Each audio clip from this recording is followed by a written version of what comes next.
രണ്ടുപേരുടെയും ഡിസയറിനെ കൺസിഡർ ചെയ്യുന്ന സമയത്ത് അത് എങ്ങനെയാണ് റെസ്പോണ്ട് ചെയ്യേണ്ടതെന്നുള്ളത് ആണുങ്ങളും മനസ്സിലാക്കുകയും പഠിക്കുകയും ചെയ്യേണ്ടതുണ്ട്. അല്ലാത്തിടത്തോളം മെഡിക്കൽ ഇൻഡസ്ട്രിയും എല്ലാവരും അതിനെ യൂട്ടിലൈസ് ചെയ്യാൻ നോക്കും, കമേഴ്സ്യലി യൂട്ടിലൈസ് ചെയ്യാൻ നോക്കും.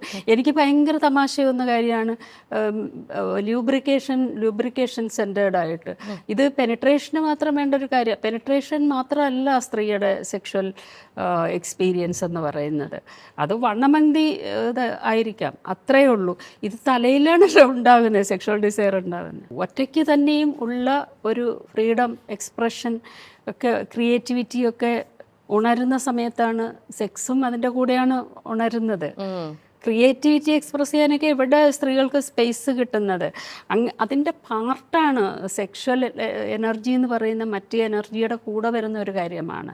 മറ്റ് സെൽഫ് എക്സ്പ്രസ് ചെയ്യുന്നതിൻ്റെ കൂടെയാണ് സെക്ഷൽ സെൽഫ് എക്സ്പ്രസ്ഡ് ആകുന്നത്. അല്ലെങ്കിൽ വെറുതെ ഡൊസൈലായിട്ട് ബാക്കിയുള്ളവർക്ക് സർവീസ് ചെയ്തു കൊടുക്കുന്നു, അതും സെക്സ് വർക്ക് തന്നെയാണ്.